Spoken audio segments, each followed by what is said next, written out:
Good morning India, सादर प्रणाम। हम राजस्थान का अपा तंत्र के अंतर्गत राजस्थान के आंतरिक अपा तंत्र को पढ़ रहे थे। राजस्थान के आंतरिक अपा तंत्र राजस्थान के कुल क्षेत्रफल का 60% भाग है। हमने खूब सारी नदियां पढ़ ली और उसके बाद में राजस्थान की उन नदियों के बारे में हम ध्यानाकर्षण करने जा रहे हैं जो राजस्थान की छोटी छोटी आंतरिक नदियां हैं, लेकिन एग्जाम की दृष्टि से अति महत्वपूर्ण है। और जब आंतरिक प्रवाह की नदियों में यदि क्वेश्चन ऐसा आ जाए जैसे हमें हारने के लिए मजबूर कर दें, जो हमारे नजरों से बच गई है, उन नदियों को लेकर के आते हैं।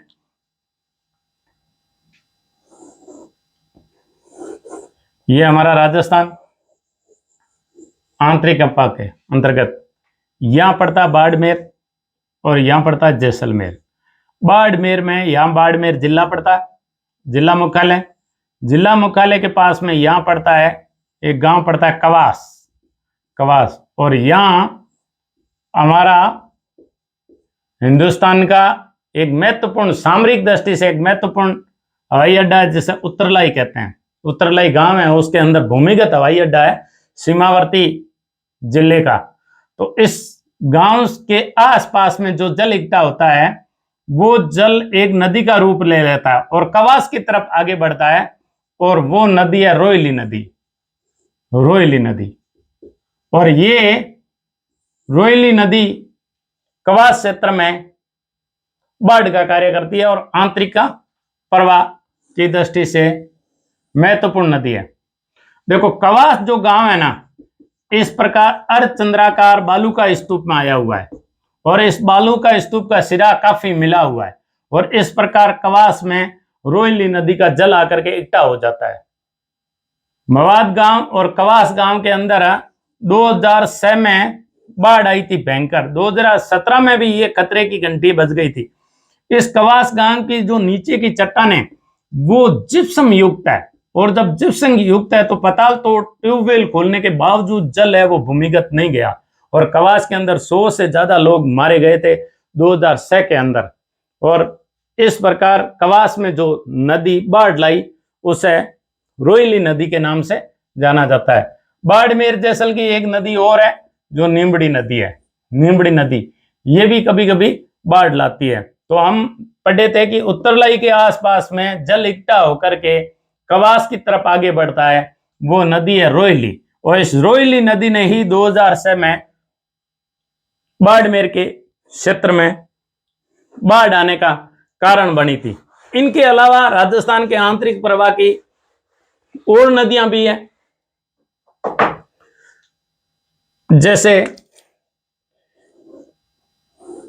उत्तर पूर्व की नदियां हैं जो आंतरिक प्रवाह का क्षेत्र है। राजस्थान का सीकर जिला, सीकर, जयपुर, नागौर और अजमेर ये सांबर झील के आंतरिक प्रवाह क्षेत्र का भाग है।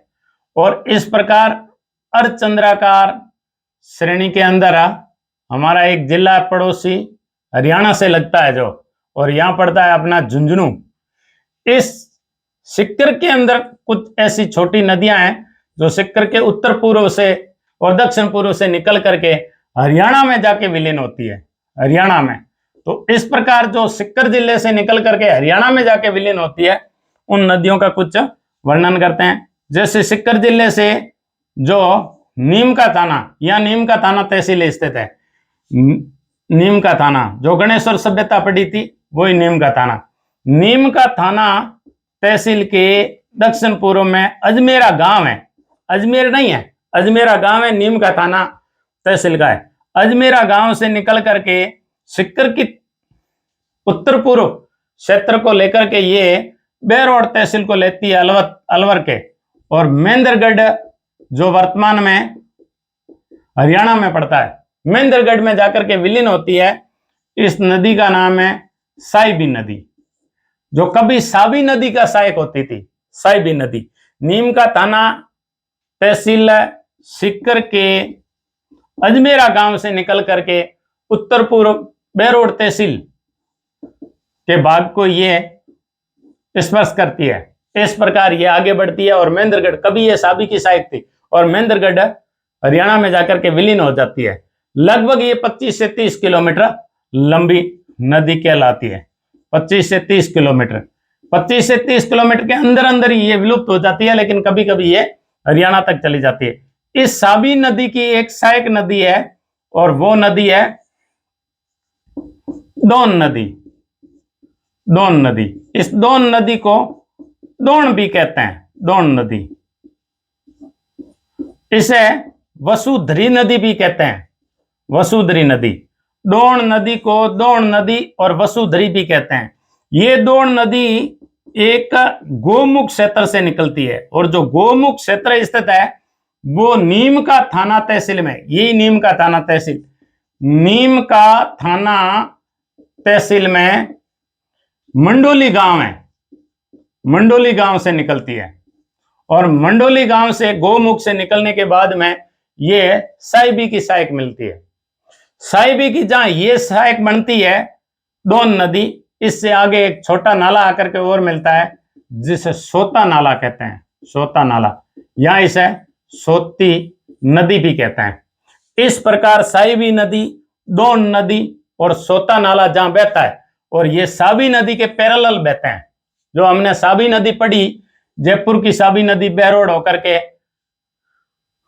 आगे बढ़ती है, मंडावर होकर के कोटपुतली तहसील की सीमा को स्पर्श करती है। तो इस प्रकार इन क्षेत्र के अंदर प्राचीन समय के, प्राचीन हमारी सभ्यता जो हमने पढ़ी थी जोधपुरा जैसे खूब सारे स्थल इन नदियों के पाटे में खोजे गए हैं। विद्वान यह भी अनुमान लगाते हैं कि ये जो नदियां हैं ये कभी यमुना के भाग थे और उस समय जो सरस्वती सरस्वती बहती थी उसी के भाग थे, और अरब सागर में जाकर के ये इस प्रकार गुजरात होते हुए अरब सागर में जाके गिरती थी। फिर भाग उठ जाने के कारण ये उत्तर पूर्व की तरफ बढ़ने लगी। एक हम जब पढ़े तो नीम का थाना, जो नीम का थाना है, इस नीम का थाना गांव के पास में एक नदी और निकलती है, उस नदी को कहते हैं कृष्णावती नदी। कृष्णावती नदी, कृष्णावती नदी टोटल 42 किलोमीटर बहती है।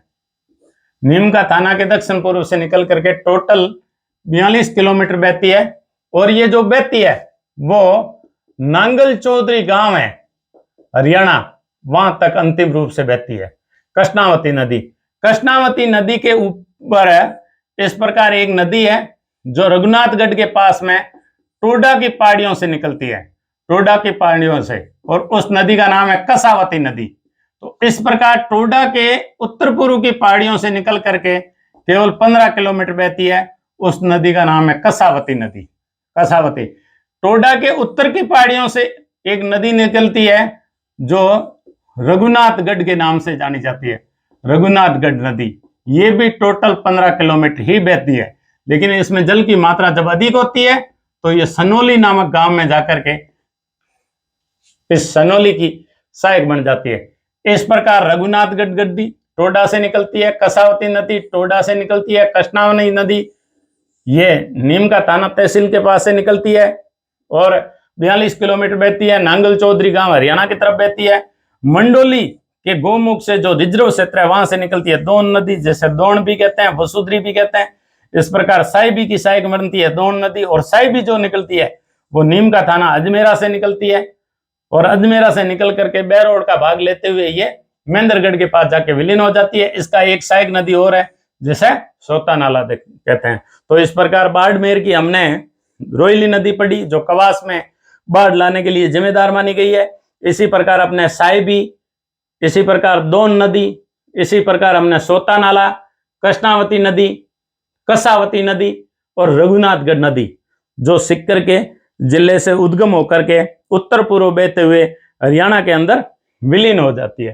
तो इस प्रकार राजस्थान के आंतरिक अपवाद तंत्र को आज हम समाप्ति की तरफ जब ले जाते हैं तो एक नजर अपन ये दोहरा सकते हैं कि राजस्थान के आंतरिक अपवा की नदियां हमने कौन कौन सी पढ़ी। देखो, आंतरिक अपवा की नदी है घग्गर जिसे हम पढ़ चुके हैं, आंतरिक अपवा की नदी है साबी, आंतरिक अपवा की नदी है बाणगंगा, आंतरिक अपवा की नदी बाणगंगा, घग्गर, साबी,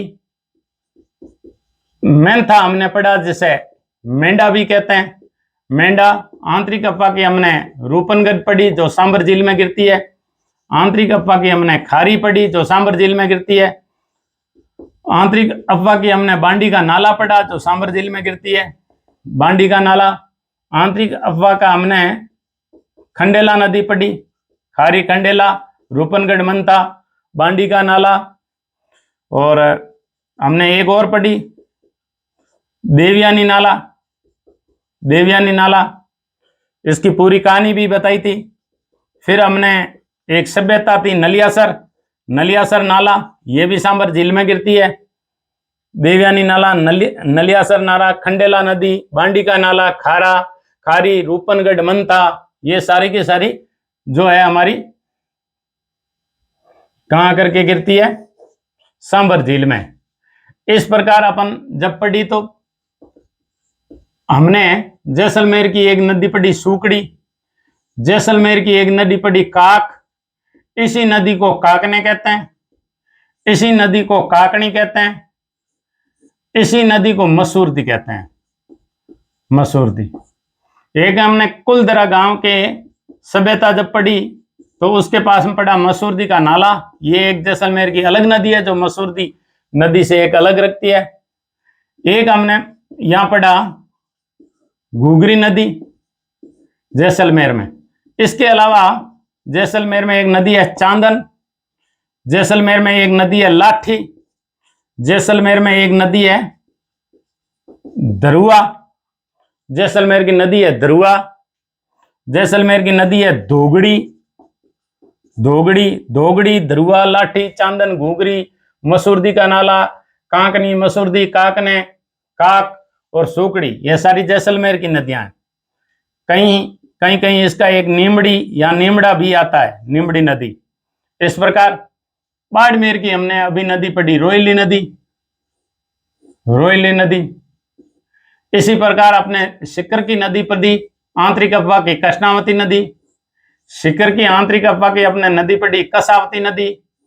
सिक्कर की आंतरिक अफवाह की हमने एक नदी और पढ़ी डोन नदी, जिसे वसुधरी भी कहते हैं, वसुधरी, वसुधरी। सिक्कर की एक आंतरिक अफवाह की अपने और पढ़ी जिसे साइबी नदी कहते हैं। एक सिक्कर के पास में सोता नाला निकलता है, सोता नदी।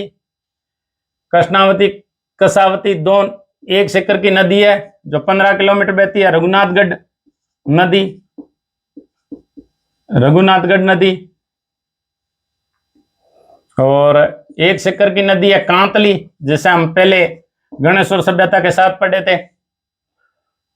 इसके अलावा भी यदि क्वेश्चन पूछने की वैरायटी अलग है, क्वेश्चन पूछने का ढंग अलग है, और उसमें यदि अपन आंतरिक प्रवाह की ऐसी नदियां जो अधिक से कम की ओर हो, जैसे कुछ नदियां ऐसी होती है आंतरिक प्रवाह की है लेकिन जल की मात्रा अधिक होने पर वो आंतरिक प्रवाह की नदी नहीं रहती है, नहीं रहती है। उसमें जैसे हम एक नदी पढ़ते हैं जैसे कुकुंद नदी है, भरतपुर की नदी है कुकुंद, कुकुंद में बंद बारेटा बांध बनाया गया है, बंद बारेटा, ये बंद बारेटा में जाकर के गिरती है, लेकिन इसमें जल अधिक आने के बाद ये बंद बारेटा को पार करके ये यूपी में प्रवेश करती है। लेकिन ये जहां तक वो बंद बारेटा में ही रहती है, क्योंकि राजस्थान में तीजो कुरियो आठों काल, और ऐसे कहा भी जाता है कि इतना अकाल पड़ता है कि पग पुगल धर कोटड़े, पग पुगल धर कोटड़े, बहु बाड़मेर, जायो लादे जोधपुर, ठायो तो जैसलमेर। तो अकाल की विभीषिका है, तो इस प्रकार की कमी बाढ़ आने की संभावना रहती है। लेकिन कुकुन नदी है जिसपे बंद बारेटा बांध बनाया गया, अधिक जल आने पर यूपी में जाता है। ऐसे पिसोला झील में नदियां गिरती है सीसारमा और बुजड़ा, इसको रोक करके बांध बनाया गया है। लेकिन कभी ये अरब सागर में गिरती थी, लेकिन वर्तमान में ये पिसोला झील को भरती है, सीसारमा, बुजड़ा। ऐसे ही हमारी जैसे जयपुर की एक नदी है द्रव्यवती, हालांकि ये आंतरिक प्रवाह की नहीं है, ये भी आंतरिक प्रवाह की नहीं है, लेकिन इस जहां तक हो अधिकतर यदि क्वेश्चन ऐसा पूछा जाए कि दूसरी नदियां दे दी, निम्न में से कौन सी आंतरिक, जैसे दे दी साबरमती नदी, माई नदी, लूणी नदी, और फिर ये पूछ लें एक नदी का दे दिया कुकुंद, तो उन चारों में से कुकुंद नदी है वो आंतरिक प्रवाह की होगी। एक नदी दे दी आपकी बनास, दे दी आपकी चंबल दे दी, काली सिंध दे दी, और तीसरी आपकी नदी दे दी सीसारमा। तो सीसारमा आंतरिक प्रवाह की नदी होगी, क्योंकि ये पिसोला झील में जाकर के बुजड़ा और सीसारमा बुजड़ा झील में जाके गिरती है।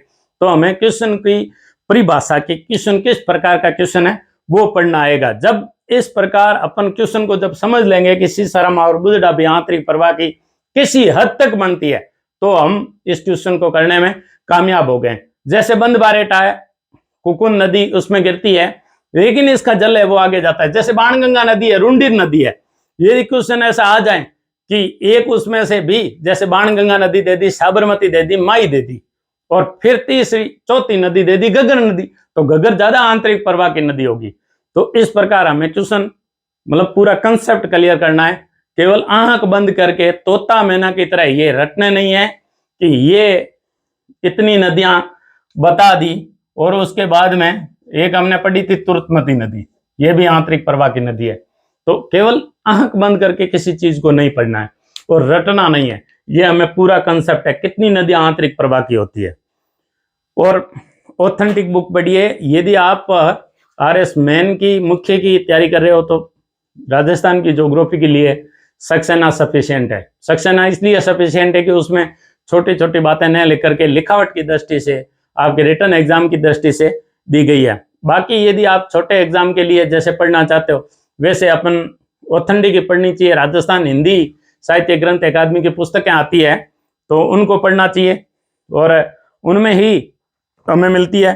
जैसे हमारे RS जो अभी वीडियो एग्जाम हुआ, वीडियो एग्जाम में मध्य राजपूताना भारत सभा का पूछा गया था, उसका बच्चे जो कोर्ट में गए हैं वो राजस्थान हिंदी ग्रंथ साहित्य अकादमी की जो पुस्तक है इसको आधार बना करके गए हैं, सक्सेना को आधार बना करके गए हैं। राजस्थान का इतिहास संस्कृति विरासत, परंपरा एवं विरासत, डॉक्टर हुकुमचंद जैन, डॉक्टर नारायण लाल माली, ये ऑथेंटिक बुक है। ये आपका आधुनिक राजस्थान का व्रत इतिहास खंड फर्स्ट, डॉक्टर राम प्रसाद व्यास है। ये ऑथेंटिक बुक्स है। ऐसे सक्सेना हिंदी ग्रंथ साहित्य अकादमी की पुस्तक आती है, भल्ला पढ़िए। इसके अलावा आप छोटे छोटे एग्जाम की तैयारी कर रहे हो जिसके अंदर ऑब्जेक्टिव है, ऑब्जेक्टिव के लिए सबसे अच्छी किताबें ज्योग्राफी के लिए अपन लक्ष्य के वॉल्यूम को ले सकते हैं, अपन पनोरमा को ले सकते हैं, दूसरी खूब सारी किताबें जिनके अंदर ले सकते हैं। लेकिन इतना कंसेप्ट क्लियर गाइडों से नहीं होगा, इनके लिए आपको विस्तृत पढ़ना होगा। और बाहर वालों को रोकने के लिए यूपी, पंजाब, हरियाणा और गुजरात और MP वालों को रोकने के लिए राजस्थान का जो सिलेबस दिया है उसमें डीपली क्वेश्चन देने की संभावना बनती है, और डीपली देंगे तब अपने को इनका कंसेप्ट अपने क्लियर होना चाहिए। आंखें बंद करके नहीं रखना है।